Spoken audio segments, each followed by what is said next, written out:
Hello everyone, how are you? Welcome back, welcome back. So we're in the final stages of our piece, Gathered Pieces. Our quilt we put together for volume 8 of the Roxy Journal of Stitchery project.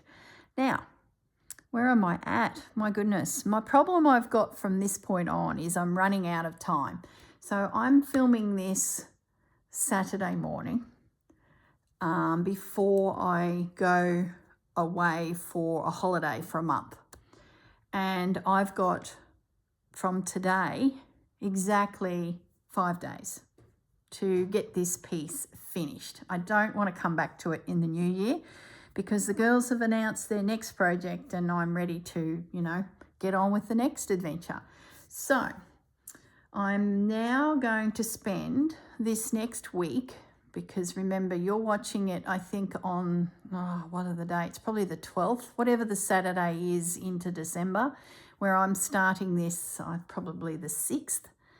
That gives me this, potential 5 days or so to finish the piece. And I've got a day of stitching planned with Susanna. And I thought, you know what, I'm going to film it this morning and sit and chat to my buddy, and that will get me some, serious hours of working on this. Now, I'm focused on the back of the quilt now. As for the top, it's all done. There's nothing else I want to add, I don't think, unless once I get it sprawled out onto the kitchen bench and start working the fabric panel for the back of this piece. Maybe something falls into scrap pile and could be added to the piece, possibly, who knows. Being that I have put my work on wadding, I can easily slither a needle into that and add more if something else comes along. Being gathered pieces, there's all sorts of things that have joined this project because they were like gathered, so to speak. Anyway, beside the point. In my last video, I extended it because I felt like it was too short for me. And my saying was nose to toes was just a little bit too short because I'd inadvertently put the panels, here's a rectangle, this way instead of this way.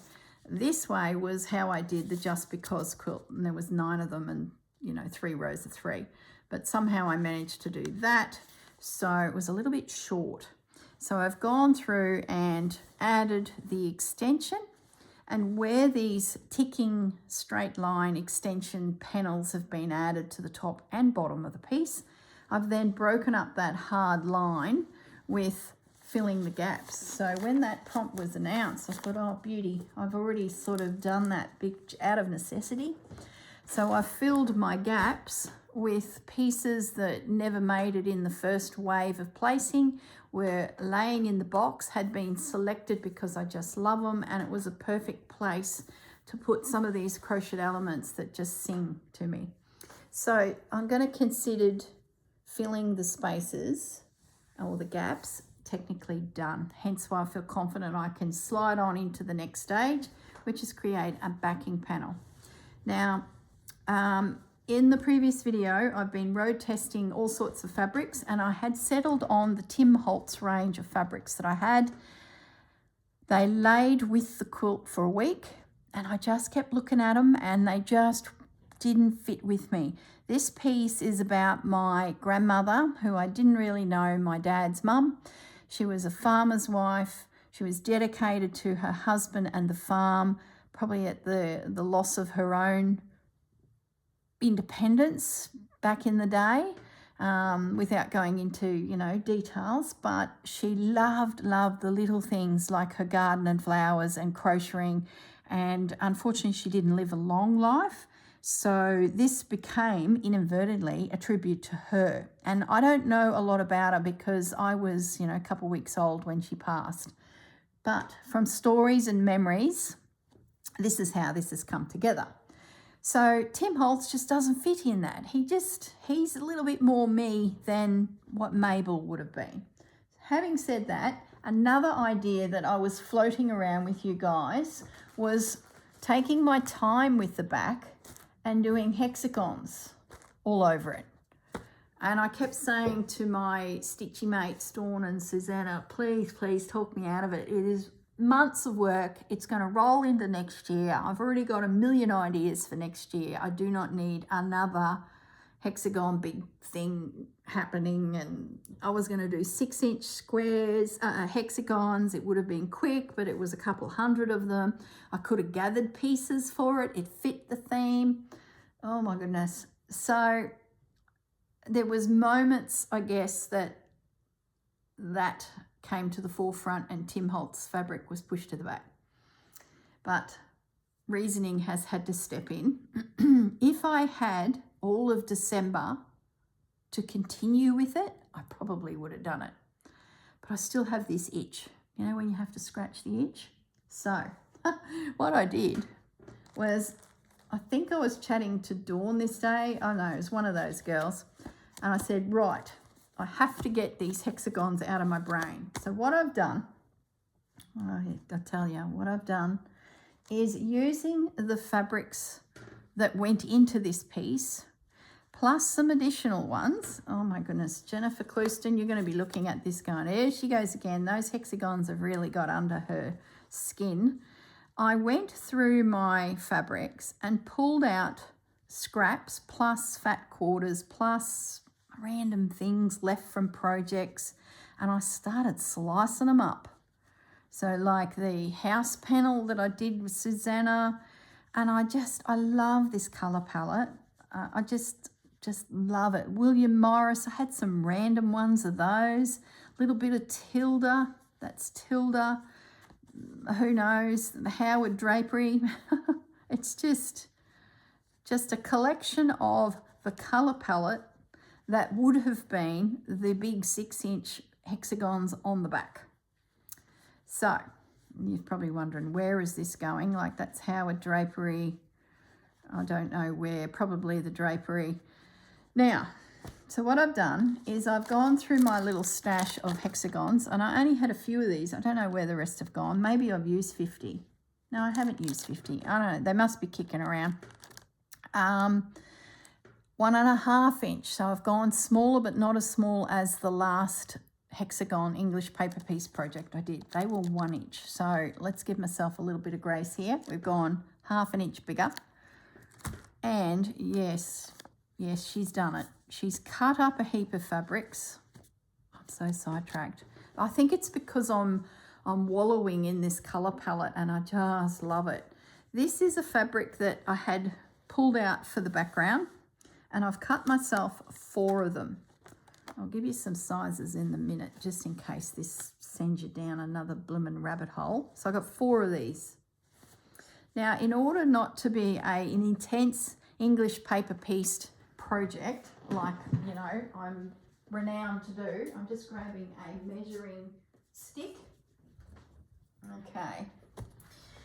I've decided to start a side project that will meander through 2026.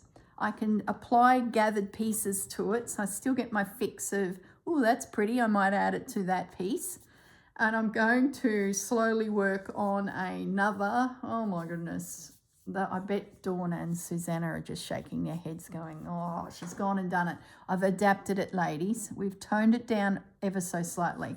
So the plan is, this is my square, 11 inches by 10 inches. So that's a blooming good start. It's not even square, but it's all good. It's just a base because I was road testing my concept. My background fabrics will be a selection of gathered pieces. This is just one. So now I can go with my doilies and my linens and my, you know, watts and everything in the middle.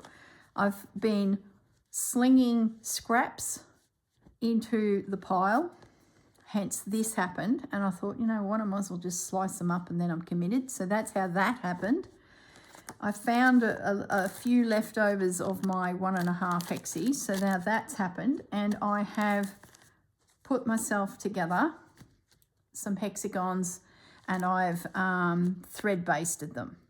So let's just detour for a moment in case this is something that A, you might want to add to your piece, B, you might want to use as your background because you've got the luxury of more time, or maybe it inspires you just to, you know, have a play. So the plan is each block will be something different. So I can meander through the gathered pieces thing. I think I just said that. So my stripes might come in text, doilies, things like that. Then I'm going to have a pale center, and around it, each little hexagon, see, I had a little piece with the strawberry thief, and he's now got a space. So, oh, it's been so good to rummage through the scraps. And each block will have a flower created via stitching it and then stitching it down to the block. So by the time I come to the end of this project, I should have a pile of blocks with these on it. So it's nice and mobile. I can do it anywhere. I can visit fabric establishments in the coming year of 2026 and gather more pieces that may suit. So that's the first little combination I've put together. Let me show you the others. And I've just basted them. So I'm on the hunt for more of these because I don't have any. So I'm hoping to find a couple packets at my local ladies. Spotlight was sold out. Well, I didn't really want to buy them from there anyway, but I was in there looking at some other bits and bobs, and they're all sold out. So I will be doing a trip to Howard Drapery and Dewdrop Inn to see if I can replenish my pieces. There's another one, isn't it? Oh, gorgeous, gorgeous, gorgeous. So it'll have a low volume front feature piece. How it comes together as an overall piece, I do not know. Will there be something in the corners? Will there be sashing? Who knows? Don't care at this stage. It's very low on my list. I just want this repetitive, easy to grab project when I'm sitting and just wanting to stitch, or sitting and yapping to my mates, or visiting Marianne on her couch. I now have, you know, a little grab project. So that's another one. He's a bit jarring. He may not end up in there, but anyway, got to think of the overall piece. Now, what I do have next to show you out of the three that are pretty close to definite is this guy, which is just the neutrals. So I was playing with this. They're not good on this background. So let's pretend that background has just been changed. Gosh, I've got sidetracked here. I know you guys like it when I get sidetracked. It just gets out of my head and into your head. So let's say that something like this might, look at the butterfly. That was such a random piece of fabric. I don't even know where I got it. And I managed to get a couple pieces out of it. There we go. A neutral may be another option for a block. At the moment, I'm thinking these little neutrals, see he's more of a blue, will be the center of my hexagon flower. But that's the little cluster I've got, and two spare. So there you go. I have the hexagon idea out of my system. It is not going on the back of this piece. It is potentially a project that I can just muck around with in 2026. So let's move that out of the way. I just wanted to show you that idea just didn't leave me. It's just morphed into something else. Okay.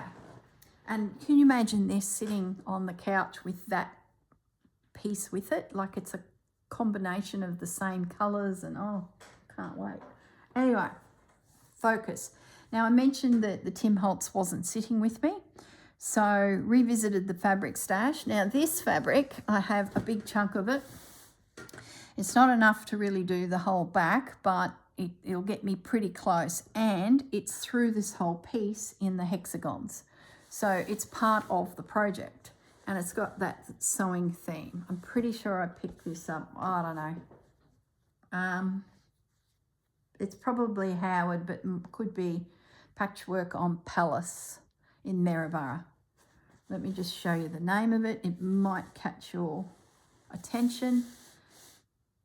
Stonehenge, Stitch in Time. Okay, that's the fabric. And like I've said before, you take a screenshot, you can put that into Google AI now and it'll bring it up, and wherever it is for sale, potentially you could grab some. It's just a great neutral colour. So I think when I found it, I bought like 4 meters of it. So it's just nice and wide, good for quilts. That is the predominant piece going on the back.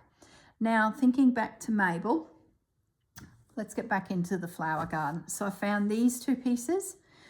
What's left from chopping these up to piece a back together, I'm going to add to the hexagon pile. So they will be then all gone, these 2 little pieces. I've also got this piece, which I think complements beautifully. There's a name, if you spot it and you think, oh gee, I could add that to my stash due to the color palette. It's not on the quilt, but it works and it's a good size. I've nibbled into it before. I'm going to use a chunk of that. What I don't use will join the new hexagon project. In addition, I've got a big piece of Liberty here. Most of my Liberty collection is just little bits because I sort of wanted a color palette through the whole range of Liberty. But this one, I just loved it and I bought a piece of it in Japan. I did get some originally in Australia at a shop near Susanna,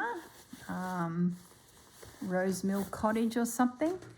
But when I was in Japan, there it was in meterage and really reasonably priced. So I wish I had bought the whole bolt. I just love it.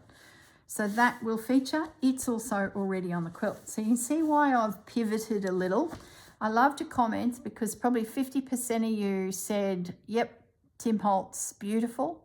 And then I think there was a video I said, oh, I'm starting to worry about Tim Holtz. The other 50% didn't say anything. They just said, lovely. But in the next video, I said, oh, I'm starting to get a bit shaky on Tim Holtz. And a few of you come out and said, yeah, it's not quite right for me either. So I think that helped me to go, yep, let it go.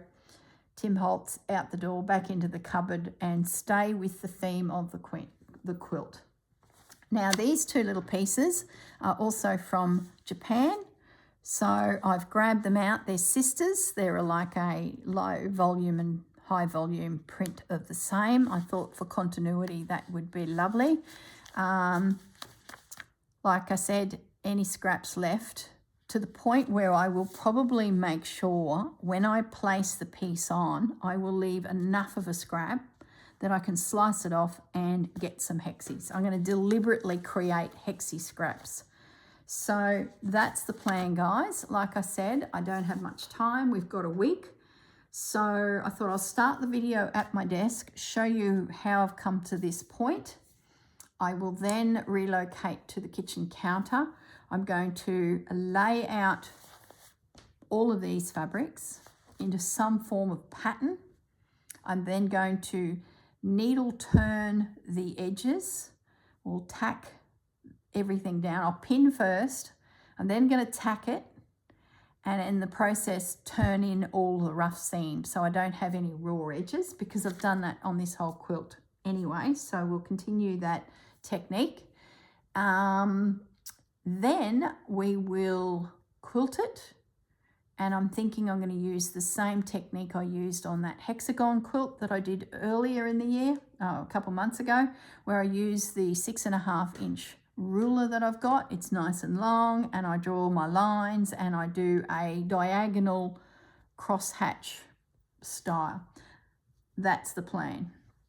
All right, I'm gonna pause the video and relocate to the kitchen, start the process. If there's anything interesting I think I should show you, I will just turn the camera back on and say, hey, we've pivoted, or I'm on track to do what I think I'm doing. The other thing in this video, we will address binding and edges. Now, the girls will probably do that as this season rolls on through the month of December, but because I'm away, I'm going to go for it. I'm just going to turn over all my excess fabrics from the front that I have with a nice little neat edge, and that's going to become my binding. And of course these fabrics will be floating around anyway. So that helps me get a little bit of the front to the back.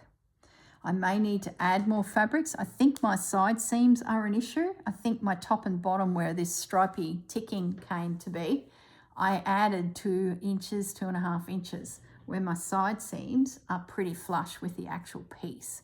So potentially I need to add, actually I had some fabric in mind, didn't I? Hang on a minute, hang on one moment. My little working snail tray for this whole project. I'm so pleased we've got to the bottom and there's not much left, like a few little bits and pieces from the whole thing. This came off one of the panels that had the animals on it, and I've got 2 of them. So there's potential that this could become my binding around the edge.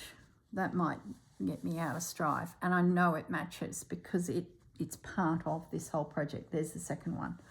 So they need to come along with me to the kitchen bench. Look at that. Of all the things I pulled, there's not much left. Wonder Willy. That's so good. All right, I think that's it. I'll pause the video. I'm going to reposition, get myself sorted, and I'll see you in a second, and we'll see where we're at. Maybe a few days may have passed. I don't know. We'll see how this rolls. But this is going to be the final video in this series of this project. All right, guys, bear with me, and I'll see you in a second. Hello, everyone. I'm back, and I have just completed my layout. I've been fiddling around with fabrics here, trying to get a combination of the neutral and then pops of color. I ended up having to go to my stash. I felt like I needed a stripe in here, so that's a Tim Holtz stripe, and I've popped it up in that corner as well. The base fabric that I thought would actually be more of it is just there and down here. Found that's so close to my color scheme. It's just that little piece, and that come from Japan, so I thought beauty. Not sure where I got that. It's very thin. Not sure where that's come from, so I put a little piece of that there. Bit of dark blue from my quilting days, and then the gorgeous Liberty. I've just put a little bit here, and a little bit over there, because I found that the color of it just didn't seem to sit well, but just a hint of it ties it into, you know, it's on the other side. So that's where I'm at. And then this little piece, this is Dad's shirt. Now that is in the quilt as well. And I got the sleeve, and I just took, so picture the sleeve here. I took that bit off. It's not cotton, it's, you know, polyester rayon, not the best fabric, but I thought, being the quilt's about his mum, might as well include that little panel there. And look at this. This was on one of the fabrics, a stitch in time, and was on that fabric, on the selvage. So that has to go there.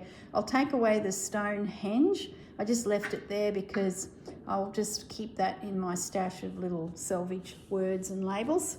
So there you go, guys. My next step is to pin it, and then I'll come back with more detailed pinning and turn all of these edges under so that they're now, you know, needle turned, and pin it again.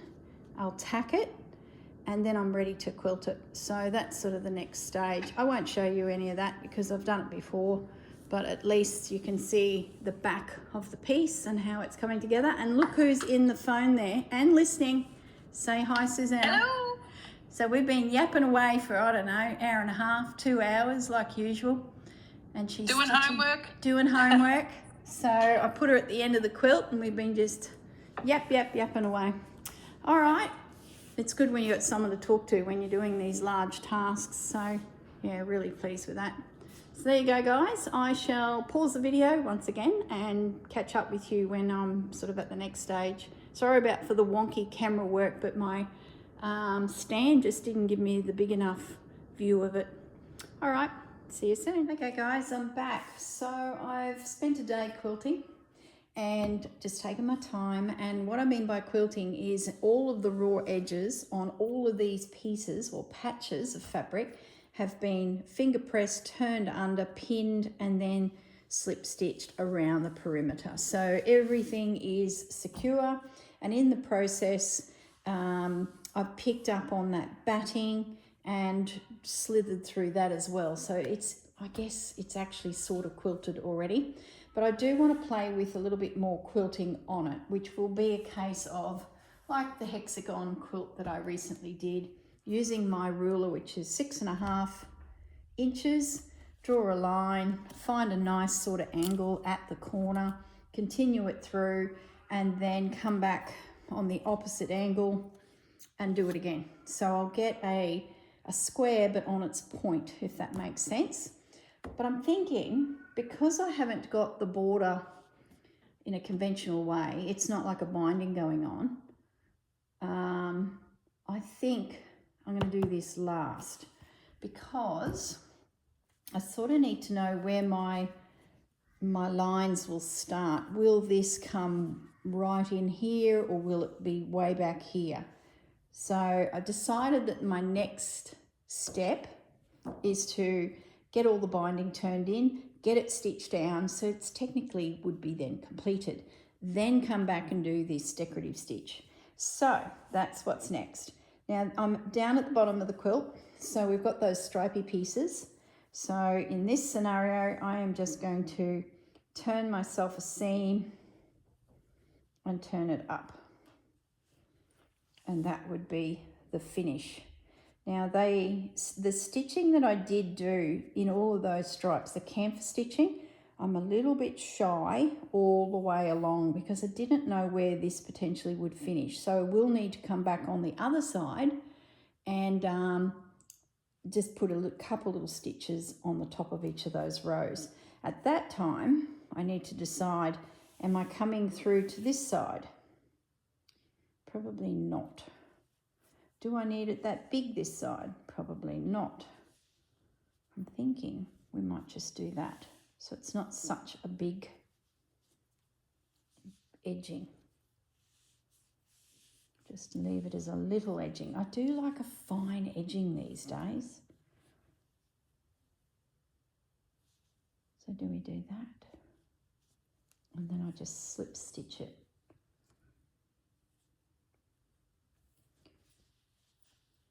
I like that.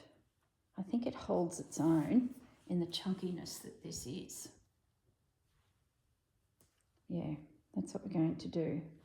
So I'm just going to pin along. I'm hoping you can see enough in the camera. And then when we get to the sort of the next bit, we just make another decision. And because this is more of a rough edged piece, we've got lots of options to sort of play a little bit. So let's just get this piece of fabric dealt with.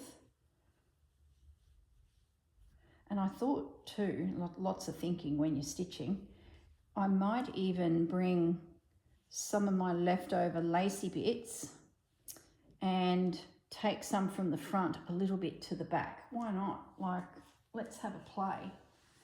And once I start doing that, it potentially might open up some other opportunities to embellish the back a little bit more. And the reason I say that is I've made one of the hexagons up that I showed you earlier that was going to be a future quilt. I've actually stitched one together the other night. And I just want to show you something I'm thinking about. And while I do all of this quilting and this edge, I'll sort of percolate on it a bit. I think I have 3 blue hexagon flowers pinned together. You guys will know because you've just watched it, probably the video, and you'd know. And then I had one that was in the autumnal tones. So I've made one up, and my thought was I could potentially, I don't know if you can see that in shot, I could scatter some of those around. And being that the theme is gathered pieces, it sort of makes sense. So I am toying with that idea as well. So as I suspected on probably day 1 of this project, that the back could be somewhere to play as well. So that's also floating in the back of my little brain. That's the problem when you're sitting and stitching. there's all these things coming to your head. Oh, I could do this, I could do that. Gives you time to sort of think about your project. That's what I find. So I'm just going to jiggle things along here a little bit without knocking everything to the floor, which I've done 100 times. Now, okay, let's just pull this over a bit more. I want you to see, and I'll just twizzle the camera, hang on. I want you to see this edge. We've got a lot happening here. So first of all, we've got a nice fabric that can come over.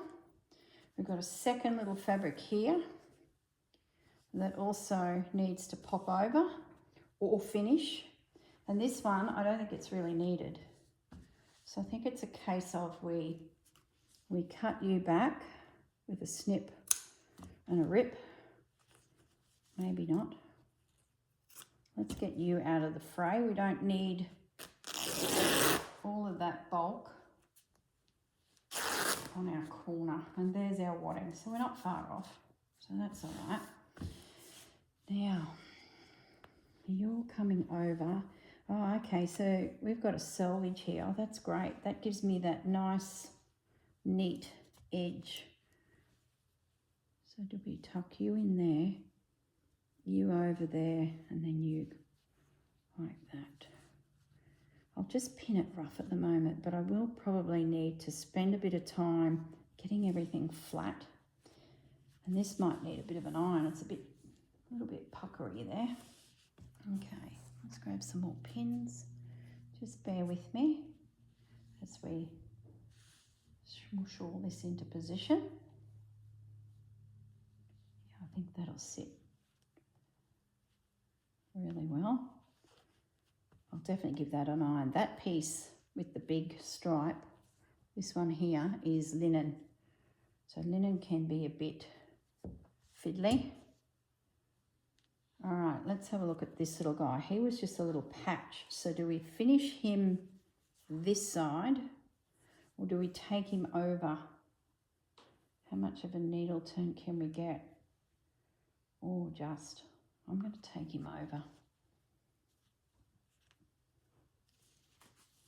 Looks like the back is a hint of what's on the front.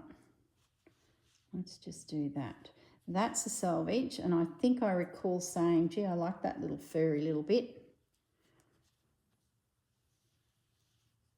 Yeah, I'll definitely press this. I didn't press these big pieces because they sort of just sat nicely with a finger press. But this fabric that is this ticking and fake ticking and is a mix of linens and twills. Is it twill? Twile? No, not twile. Twill fabrics. It's a little bit heavier duty, and cotton. Quilter's cotton like that one. Even that's pretty soft. It's a Tim Holtz one, I think, but who knows. I sort of appreciate a good spot and a stripe now, so whenever I see them, whether they're second hand or new, I sort of just grab a little piece because I do lean into them. I'm surprised at how they've sort of come into my work as a little place for the, I guess, the design to rest. Okay, just bear with me as we do that. All right, I might reposition everything. I'm worried that if I spin it, my scissors will hit the deck and I'll either break a tile or break the scissors. So I'm going to get the camera in a better spot and we'll do one of the weird edges because the top and the bottom are easy. They've got this stripe coming. The sides are going to be more of a challenge. All right, I might actually go do the top edge and then I'll come back to you. Okay, I hope that angle is going to work for us, but we'll see how we go. All right, I have pinned the top edge and it was the same sort of thing, just turned it up. Now it comes to the simple meeting goodness knows what's on the other side of this quilt that we need to deal with. So let's have a look at this for a start. Do we keep the furry bit or do we lose the furry bit? If we were to lose it, I could probably trim it a little. To me, that's probably a little bit same. I'm thinking I embrace that little bit of fur, get that nice slip stitch happening in there so it's sealed. And gosh, my pins are getting crooked, guys. Is it just me, or are they just not up to it? They're such good pins for, you know, sharp and straight and long, but I must be just trying to plow them through too thick of a surface, so they're bending. Okay, now let's flip you over a little and see what we've got. All right, so we've got some wadding. So we need to extend that and take it over. That's easy. This little guy here, this piece here is going past. So, and you, what I think we might do with you is we might bring you down right on the edge of that crocheted doily. See how there's bumps there on the edge of that napkin? I'm going to pin that for a moment, and I think I can just slip stitch into the edge of that. Like I said, I'll have to repin very carefully to make sure, you know, I've spent so much time getting everything flat and I haven't moved from this bench. I've got a crooked neck out of it. I would hate to, you know, finish with a crooked looking edge to this quilt. Well, that's possible, it'll happen anyway, but you know what I mean. Let's try one's best. All right, so the stripe is now under. I'll just do that for a moment. You could possibly go all the way. And then I find something, I find a piece of fabric. What is that? Okay, so that's just white jacquard. That's cotton. That's loose.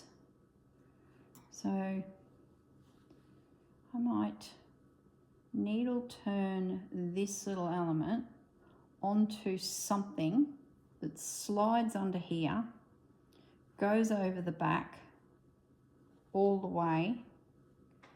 Then these two can come over whatever I add and peek to the front and be needle turned. Does that make sense? So I need to insert something and then all of these guys come over. Yeah, so that'll work. That's what I have to do there to solve a multitude of things. And I think my piece that I put in needs to tuck in behind you and go right up through here and be caught there at the point where that lace and the stripe on the back connect. So I need a problem solver piece of fabric there, but that's fine. Now, let's slide along a little bit. I don't have any fabric here with me, so I will come back and do that. So what we have next is pretty neat edge and fairly lined up. So, let's continue flipping the back under to meet that crocheted lace. And I need to finish this seam because I stopped it back here thinking, oh, well, I don't know what's happening on the other side. So before I do any of that, I need to stitch that, then turn it and anchor both of those fabrics onto that decorative edge, which will be rather sweet because I'll have this edge hanging out. I'm sure I did think of that at the time, but gosh, it was months ago. I'm sure there was a stroke of brilliance there somewhere. Right, so we're now up here. Let's have a little sneaky look. Oh, great. So this little guy, I might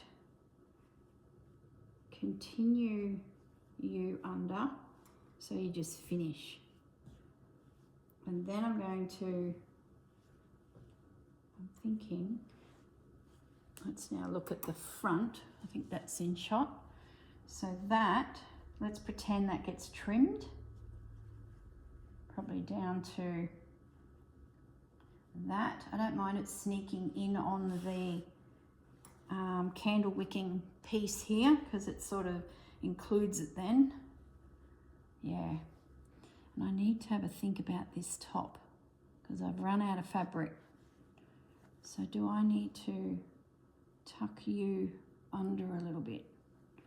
So something needs to be cleverly done here.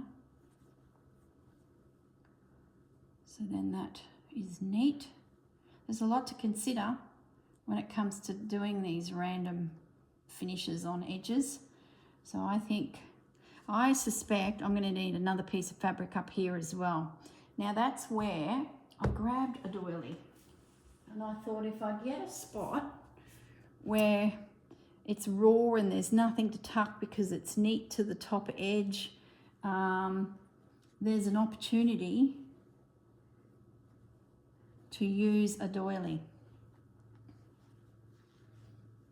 To have this to reinforce that join, to come over, well, let's say the binding's actually there. So then this little guy would sit there just to cradle the edge of all that. I probably need a straight doily, not a curved doily, but you know, I actually don't mind that. So that little guy would be there to hide that edge. What I really probably needed there is a bit extra fabric, but it's possible that I haven't turned this edge properly. I quickly did it, repositioned the camera and come back to you. So it's possible if that gets pinched in a bit in overall length, it might give me something to work with here, but I still like the idea of that doily like hanging over the top there. So I don't mind that. I'm going to pin it. That's a definite possibility. Okay, which then that will be sorted nice and neat. And I have then an issue here. So once again, I'm going to need something to slide in underneath here and potentially come to the back. Or this gets turned under, but I don't have enough fabric. I suppose I could layer it back on itself. What would that look like? As in tuck you down, get rid of the background fabric from the front, let the piece at the back come forward, doily comes up and over, you know, that would work. And then I could even bring him over. I could even tuck him under. So it becomes inadvertently a floating binding that's actually, can you guys see that? So if that went under, well, I don't mind that, you know, that's something different. The background is framing the piece. This is what's getting tucked under and stitched out. I like that. I didn't fancy having a squeeze piece of fabric in there, to be honest.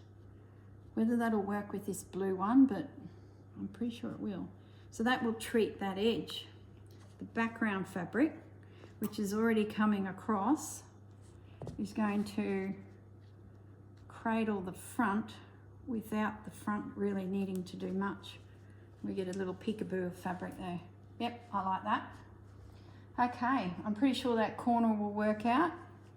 This could probably be turned a fraction and then it can lay flat. This will come across.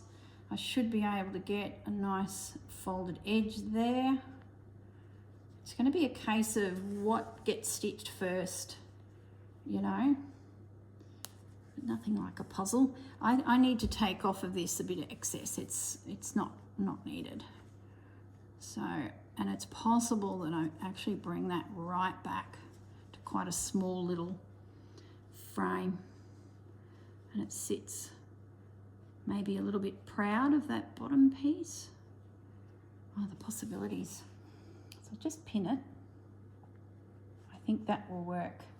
I like how that does sit a bit proud. That sort of mixes it up a little bit. It's nearly like every side of this has got something a little bit random and it's sneaking onto the back. Yeah, I think that'll work. All right, well, do I reposition? And we'll spin it around and I'll show you the final side. Oh, I know what I was going to do. I did consider bringing in this. Let me just think about this. This potentially could be stitched on in this random gap right sides together like that, fold it over and then taken to the other side and slip stitched. I could get it under there, but then I'd have a problem here. Maybe it's not as good of a solution as I thought. Be a shame to lose that. Maybe I use this down here. You know, I said I needed a little something something. Here we go. At least I know it's from the family of fabric. So I shorten this up, pretend that that's cut. That gets inserted in here as a fill. Can come up there a little bit. It slides in. Yeah, that's what we're going to do. I knew they were worth keeping in my stash, so I could slip stitch this extension piece on here. That will hide all of that weird edging. I can finish it even past the stripes where my hands are here. I could finish it there, like take it past. That looks super cool. Then I would have this pretty fabric that would be coming over here, turned down, then take that liberty over. No, we won't be taking the liberty over. We will terminate the liberty in amongst all that. This is option 2, of course. And that just bumps in with a folded edge here right into that lace. Then the lace takes over. And I get this little scrolly print popping up on this bottom edge. Yeah, I like that too. That would give me a scrap that maybe I can use further up. And it pops out again. I've got 2 of them. All right, I'll pause the video. I'm going to spin the quilt. So I've got plenty of options, I think. And I think for those of you that have done it like I have, you'll probably have a similar sort of scenario where you've got all sorts of weird shapes coming together and you've got to get that straight line of a border. Okay, all right, I'll pause the video and spin it.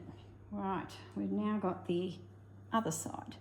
So what have we got going on here? What have we got going on here? Oh, that's nice and neat. Beauty. So that piece of embroidery, I'm thinking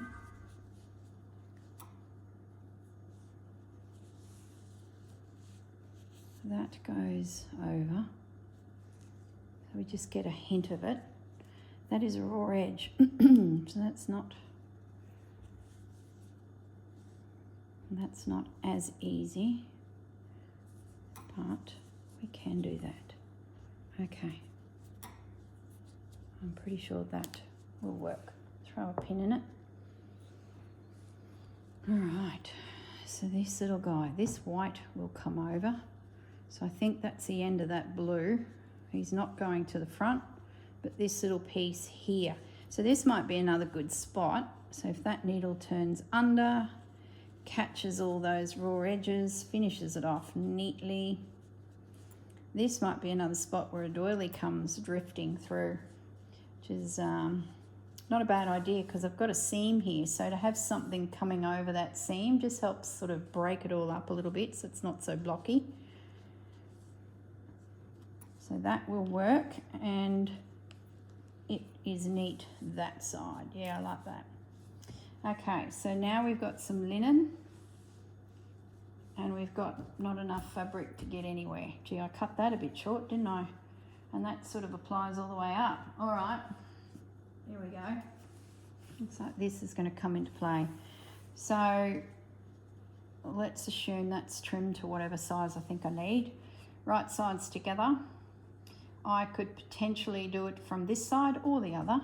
Let's do it from the other because this looks neat already. Let's see what the mess is this side. Okay, nothing design-wise that's concerning me. And I have a big piece of fabric here waiting. Look, you can't see a big piece of fabric up here where those ducks are. So it really is only this little random bit. Okay, so right sides together. this will become my binding. That goes on there. I'll do a nice little neat end internally. So what I mean by that is I'll fold that in, then that, then I'll running stitch that, back stitch I'll probably use so it's nice and strong. Oh, come on, turn properly. There we go. I'll check all my measurements when it's ready. So that little one will catch in there, stitch it through, fold it over, and then that becomes the binding on the other side. And it makes it all the way. So that'll finish that. And then we get up here and I've got plenty from the back that can come across and it doesn't interfere with anything. That'll neaten that. I might get tricky. No, I won't because of that. I'd have to bring you up and over and under, and no, forget about it. Just be simple in your method, girl, and do that all the way to the end. And like I said, any spots that look a bit wonky, whack a doily in there and drift the doily from one side to the other. I think that's the plan of attack. So that's what I'm going to do next. I'm going to complete the binding of the quilt. I'm then going to rule all my lines and I'm going to stitch it. And in that time, I'm going to have a really good think about, are there other things that I want to do to embellish it, which means those hexagon, let me grab this, hexagon flowers. So it's possible that I stitch those few that I've done. Like I said, I think it's 3 blues and 1 neutral, and we just frisbee plate them on and just have them scattered. And because there's hexagons on the front, it sort of does make sense. And I'd like the idea that if this was thrown on the couch upside down, it still looks really cool. And I could even lay in a doily or 2 under it. So it's a subtle gathered things. Anyway, I've got hours still of stitching, so let me just percolate on all that. All right, guys, I will be back in a second after I've wrangled the edges of this little quilt. See you soon. Hello. Well, a couple days has gone by. I've been slugging away at this to try and get it completed. I have quilted the piece and I've finished the binding. So technically it is finished, but being that the theme is gathered pieces, it's been floating around in my head, sort of playing with the back of the quilt a little bit. And in addition, I just want to show you a few things, or well, I guess a few decisions I had to make due to the binding and how the back met the front. So because there's no, I guess, strict way of completing this quilt as you would a normal quilt, you would have seam allowances and turned over perfectly edges and all sorts of things. And because this quilt is a gathered pieces, you need to problem solve a lot. So before we get into that, if you have a look at that blue square, you can clearly see my quilting. Like I said earlier in the video, I just laid that ruler down, drew some lines and quilted away. I've completed that. I end up going this cream thread, which is just a crew. I laid down black, I laid down different blues, and just didn't do anything for me. So I end up just keeping it neutral and yeah, done, tick, and binding too, which is just great. Hours of work. Now I just want to show you a couple things. This corner was where the binding and the top surface were going to meet without enough seam allowance to make it, you know, a nice edge. So that's how it ended up finishing. This was too short, that was a little bit too long. That length could have been brought back, but further along, it couldn't be brought back. So it's just one of those problem-solving corners. And as I think I've already said, I was going to use a doily peekabooing around the front. So on this side, it looks perfectly fine. It sort of matches the scantily clad section over the ticking. And on the back, I'm applying that same thought, just a smattering of what is on the front. Because, you know, at the end of the day, I want this piece to sit on my couch, and whether it's upside down or not, it's still, you know, attractive to me. So that is how I'm solving that funny little corner. Along the boundary of the quilt, there were areas where edges met other edges, and sometimes they looked harsh. For example, here with the duck, I'll just unpin that. That to me looked a bit odd. And as I was stitching, I'm like, yep, I need to address the side of the duck. I've auditioned so many crocheted elements, and I ended up going with this one. And I think by just blending it through that zone, it breaks that funny little eye edge up. So that's what I'm going to do there. I will just invisible stitch that into position, and I like the shape this side because it's very square on the other side, so bringing more crocheted square elements in with a pop of other shapes I think I really like. So that piece is just sort of peeking over here just to break that funny little bumper. There is little bits to do still. See how that's sitting up? So I might actually just going to grab a pin and put a pin there to remind me that that needs to be finished. That little design thing there, I think there's others around on the actual front of the quilt. For example, you know where blocks meet and they just don't feel blended? I think that's what I'm trying to say. Maybe I have addressed them. I always felt like there were funny little spots, and the fill the gaps prompt is where I'll go back over the piece. Yeah, I just can't see any at the minute. Maybe I did address them, but in a basket at the end of the counter there, I've got all my bits of tatting. And I thought if I'm looking for something soft to break a hard line or a non-attractive line, a little piece of tatting I think is going to be delicate enough just to, you know, give it a little something. Won't be a lot needed, but when I get this on the floor looking at this again, I think that will definitely be in order. Here's another example of binding, meeting, backing, not quite gelling as good as I would like it. So this little guy, if I unpin that, see that there? Due to the nature of the quilt, this edge was out, this edge was down, which, you know, at the end of the day looks very much like gathered pieces, but to soften that, I'm just bringing this little guy over and I'll just stitch that down. It just helps the eye transition between the two, smooth out the rough edges. So if that's happening on your piece, that's how I've attempted to sort of aesthetically fix the piece. That's a little bit loose there. Okay, so actually I will pin that again because I don't like that.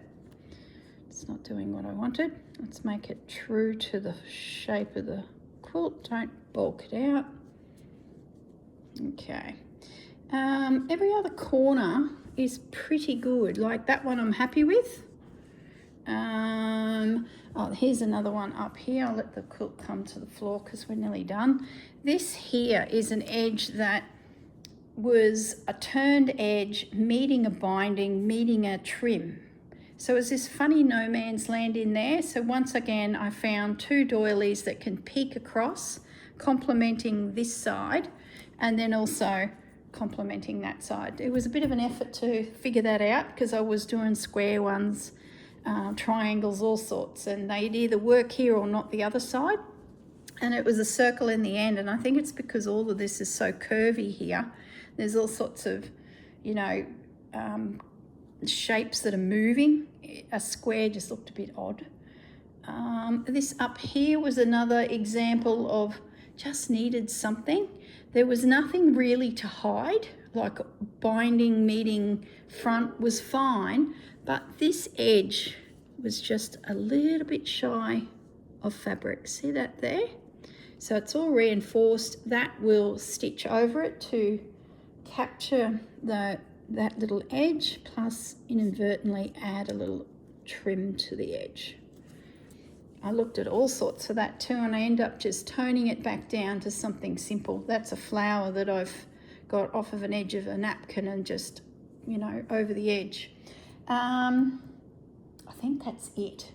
The other thing I've done on the front, let me just spin the piece while we're here, is I had a selvage laying around, stitch in time. So that will get trimmed, and I'm going to put it on the front. It was going on the back, but I sort of felt gathered pieces a stitch in time made sense. So I think that's sort of going to be part of the branding, I guess. I don't know what the word is, the naming of the quilt. Now, actually, it's not the naming of the quilt. See, this is another edge here. See that there? It's just a little bit too rough, and that's where a piece of something soft to sort of break it up. That's what I mean by, you know, this here is another one. There's nothing here. So whether it's a little bit of tatting that comes across that linen, who knows? But they're the little fill the gaps scenarios for me. And I think tatting's going to be the gift that gives. Yeah. So I'm going to call the piece Mabel. So Dad's mum's name was Mabel. So that's the name of the piece, Mabel, gathered pieces, a stitch in time. So there you go. So I will continue ploughing through this piece. Oh, I'm running out of time. It's taken quite some time. I knew I'd pull it off, but I keep thinking of other things I want to do, and then I get a bit anxious about, well, I don't have time to do that. Don't go starting more on it. But I think I just have to. I've just got to take my time, complete it, otherwise I won't be happy. So those little extra elements going on the back, I think are necessary. Actually, I didn't talk about the hexagon flowers. Now, the front's got little hexagon flowers everywhere. I did consider doing hexagons all over it, toned that enthusiasm down, and I've settled for 3 flower hexagons on the back. And they too are solving little design issues. Now, if I was to remove this, you would have a line here, a line here, and a line here of these under fabrics. See that there? To me, that looks a bit awkward. So I went looking for rectangular shapes that could slide in just to break up the non-continuity of the background, if that makes sense. I could have added more fabric, but enough's enough. This little guy, I've removed the paper out of there, so now I can pin it. To me, that's awkward. Like they're nearly the same height, so my eye is sort of jarring a little bit there. So that, to me, softens that whole spot. This little guy here, that appears like a blob on the piece, so that softens that. Let me just slide the quilt up. And there were a couple other spots. Oh, goodness me, it's like wrangling a anaconda. So, yeah, if that was removed, it felt like this was lining up with that a little bit, so I wanted to soften that diagonal line that I'd inadvertently created, and then once it was quilted I really could see it. So this little guy is going to go here, and I really love that little bird, so he will be featured. I'll position it perfectly when I go to stitch it. That will be there. It just sort of, I don't know, breaks it up a little bit. The other spot was over here, and that little guy's going there. As for how I'm going to stitch these, I'm not going to do classic stitching around it because I didn't do that on the other side. I'm just going to needle turn, applique the edges down, and then with invisible stitches just come back through all of those joins, making sure that it's, you know, seated nicely on the piece. I'll probably do that first. I'll go around here with little invisible stitches in the ditch. Then I will go out to the sides, and then it'll be sitting nice and I can whip around the outside edge.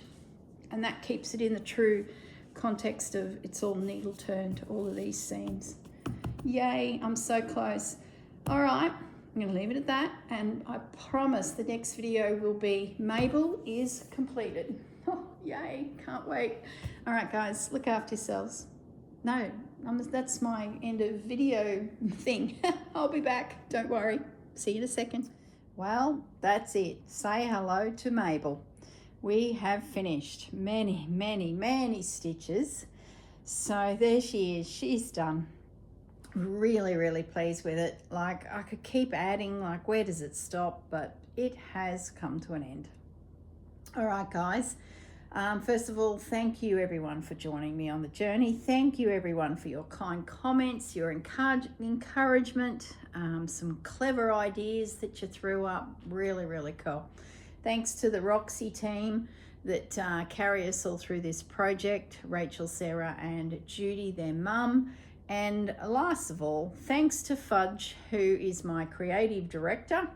He puts in his 2 cents worth and yeah, gives me a quick meow meow whenever he feels the need. He's not here at the moment, he's having his food, so I might get him to make an appearance on top of it at the end of this. All right, guys, have a great time finishing your piece.